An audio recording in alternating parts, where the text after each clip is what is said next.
à tous, ravis de vous retrouver sur 8 Mont Blanc. Nous sommes dans le grand format de la semaine. Comme tous les 15 jours, un journaliste s'est intéressé à un sujet sur 3 reportages. Cette semaine, c'est avec vous, Sébastien Germain. Bonjour. Bonjour Pauline. Alors cette semaine, vous êtes intéressé, vous, aux transports électriques. Pourquoi? Voilà. Pourquoi? Parce que c'est vrai que depuis qu'on a instauré cette série au sein de la rédaction, j'ai fait pas mal de sujets sur tout ce qui se rapporte à l'écologie. J'ai fait le zéro déchet, j'ai fait les jardins comestibles. Spécialiste écologie. Pas forcément, mais c'est vrai que c'est un domaine qui m'intéresse et c'est vrai qu'on se rend compte aujourd'hui, en 2017, que l'électrique prend de plus en plus d'importance au sein de notre société, notamment en matière de transport. Pour lutter contre les voitures les plus polluantes, on sait qu'il y a beaucoup de choses qui sont mises en place par le gouvernement. Les nouvelles vignettes du côté de Grenoble. Ici, en Haute-Savoie, avec la vallée de l'Arve, on en a beaucoup parlé au sein de notre JT. Donc voilà, j'avais envie de faire un petit état des lieux, savoir un petit peu comment se positionner la Haute-Savoie sur ce thème de l'électrique. Et on va commencer avec quelque chose de plutôt original avec les motoneiges. On regarde votre reportage, on se retrouve juste après.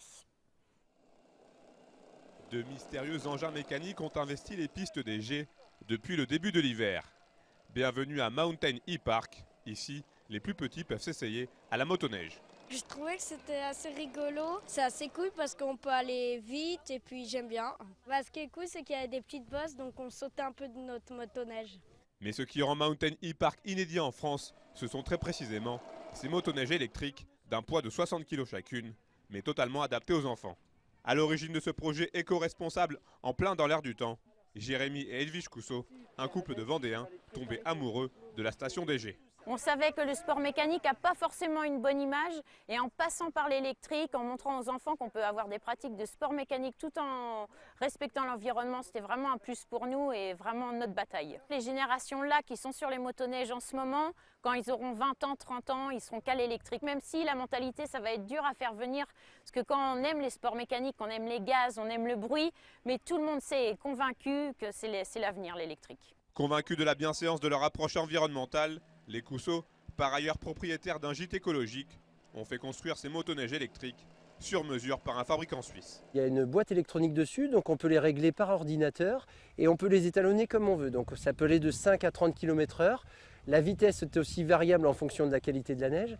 Et nous avons plusieurs types de réglages, comme le réglage de la vitesse et le réglage du couple, en fait, la réponse, etc. C'est pas non plus très compliqué, ça reste assez intuitif. Donc nous, on leur enseigne comment s'en servir. Et puis en quelques tours, on atteint très rapidement l'autonomie. Et là, enfin, on peut leur donner encore des conseils de pilotage pour s'amuser. Situé en plein cœur de la station gétoise, le circuit réservé aux motoneiges électriques est accessible directement depuis les pistes. Une localisation idéale qui attise la curiosité et qui séduit les parents. C'est une super initiative. Ça permet peut-être un peu de les sensibiliser justement aux problèmes un peu d'écologie et puis de leur faire apprendre qu'il y a d'autres possibilités que les moteurs électriques. Et je pense que c'est une approche aussi ludique par le jeu et pour les enfants, c'est sympathique. Les enfants pourront profiter des motoneiges électriques jusqu'au 17 avril prochain. Et cet été, une activité similaire sera mise en place avec des mototrials, toujours électriques bien évidemment. Alors Sébastien, on l'a vu, c'est fait pour les enfants, il y en a aussi pour les adultes. Alors ils ont aussi des modèles pour les adultes. Malheureusement, avec les conditions climatiques, il n'y a pas eu assez beaucoup de neige. Ils ont besoin d'un gros tapis de neige pour pouvoir mettre ces engins, parce qu'on rappelle, le modèle enfant est à 60 kg, le modèle adulte ne doit pas être loin de 100 kg. Donc voilà, il faut un peu plus de neige. Là, c'est vraiment exclusivement réservé aux enfants.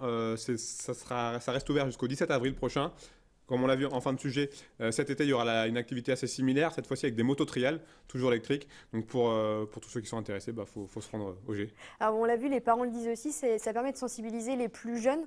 Les enfants, quand ils viennent, est-ce qu'ils sont vraiment sensibilisés à ce côté électrique? C'est un peu... Pour être franc, les quelques jeunes enfants que j'ai pu interroger, à leur âge, on ne se rend pas forcément compte, pas forcément la différence entre véhicule électrique, véhicule thermique. C'est plus les parents qui vont se donner plutôt bonne conscience. Après, c'est vrai que l'initiative est plutôt intéressante parce que c'est ouvert jusqu'aux enfants de 12 ans. Je pense qu'un enfant de 10 ans, lui, peut avoir conscience du fait qu'un véhicule électrique sera forcément moins polluant qu'un véhicule thermique. Là, c'est vrai que les très jeunes enfants ne font pas forcément la différence. Puis ça casse aussi un peu l'image de la motoneige polluante dans nos vallées. Voilà, c'était vraiment le cheval de bataille des deux organisateurs, Edwige et Jérémy Cousseau. Ce sont des spécialistes des sports de mécanique. Et c'est vrai qu'on l'a dit, on le sait, les sports mécaniques n'ont pas forcément bonne pub, notamment dans les milieux naturels, notamment en montagne. Donc voilà, ça, on va dire une méthode un peu plus douce, une méthode d'approche un peu plus douce. Et ces deux véhicules sont, ma foi, assez sympathiques. Alors, deuxième reportage, vous êtes allé du côté de Chambéry. Là aussi, ils viennent de renouveler toute leur flotte en véhicules électriques.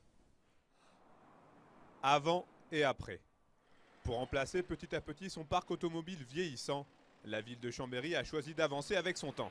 Résultat, depuis le début de l'année, certains agents techniques de la capitale savoyarde circulent en véhicules électriques. Ça change les mentalités dans l'ordre.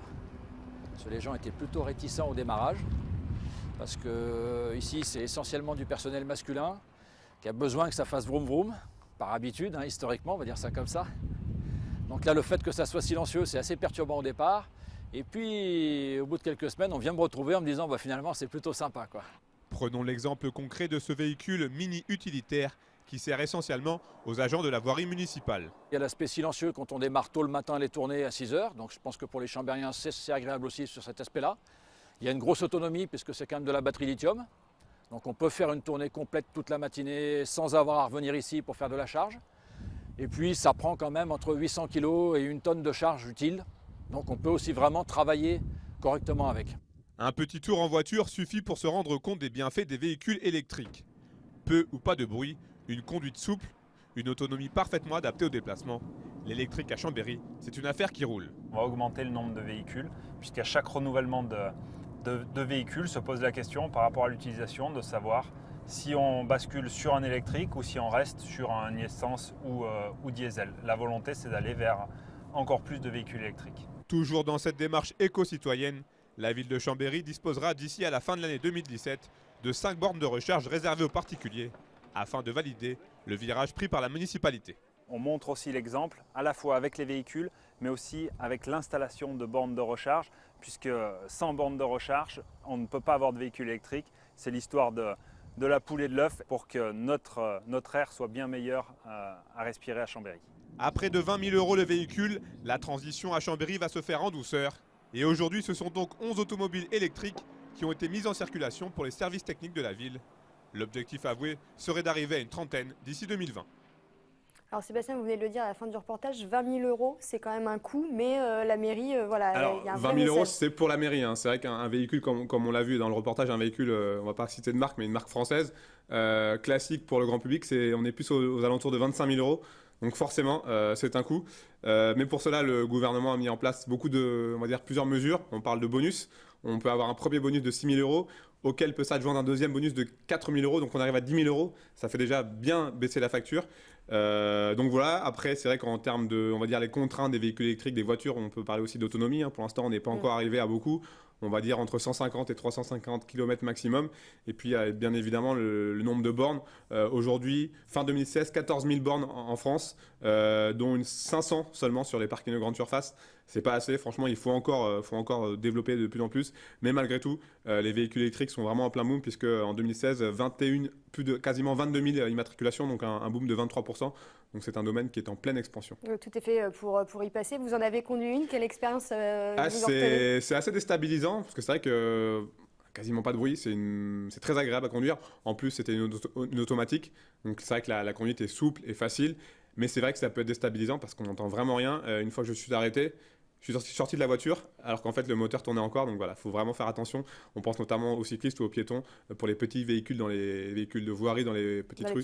Ça peut être un peu gênant. Bon, c'est des habitudes à prendre en tout cas. Voilà. Alors pour ceux qui ne font pas de motoneige, qui ne font pas de voiture, il y a aussi les triporteurs. On regarde votre reportage. Créée en 2008, la petite société Éco-Triporteur, installée à Saint-Joriot, fait son petit bonhomme de chemin au fil des années et tente de suivre la tendance du moment. Et aujourd'hui, dans le domaine du triporteur, pour réussir, il faut penser électrique. Un vélo comme ça, on ne peut pas le comparer avec un vélo classique. Par rapport au poids, par rapport à ce qu'on met dedans.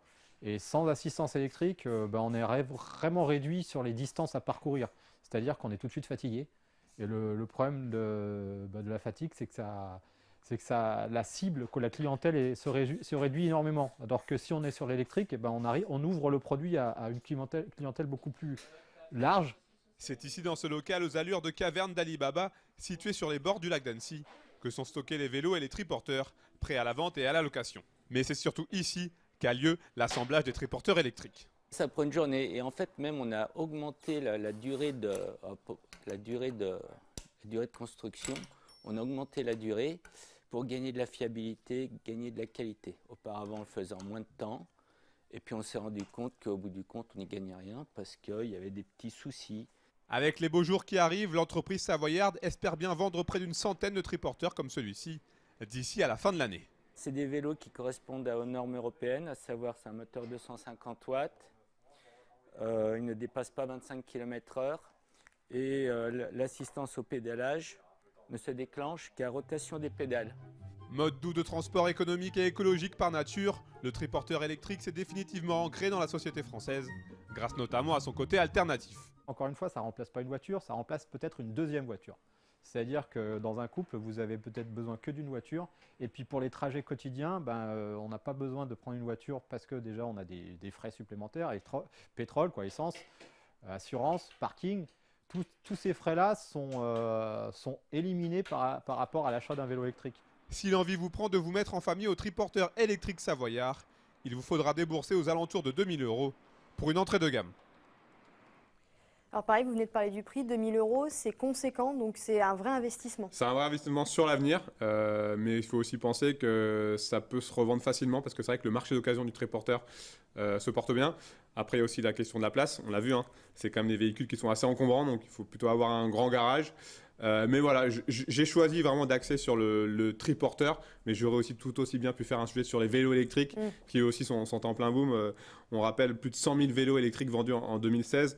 Là aussi, le gouvernement, les pouvoirs publics ont mis en place jusqu'au 31 janvier 2018 une prime de 200 € à l'achat par famille. Donc ça peut motiver les gens. Mais en tout cas, c'est vrai que ce type de véhicule, triporteur électrique, c'est assez sympathique. Et puis voilà, ça permet de faire ces petites sorties, que ce soit au niveau des courses ou même des balades au bord du lac. Oui, c'est ça, ça permet d'emmener les enfants au bord du lac sans qu'ils aient à pédaler. Voilà, c'est tout pour les parents, mais voilà, c'est vraiment une initiative sympathique. Et puis voilà, même si les produits arrivent d'Asie, hein, bien évidemment, c'est comme ça que ça se passe. L'assemblage est fait sur place au bord du lac. Et voilà, c'est une initiative qui, là aussi, roule. Qui roule bien. Et ben merci beaucoup Sébastien, on a vu toutes les alternatives électriques, il n'y a plus qu'à s'y mettre. Voilà, j'espère que ça va donner des idées à quelques-uns. Merci beaucoup.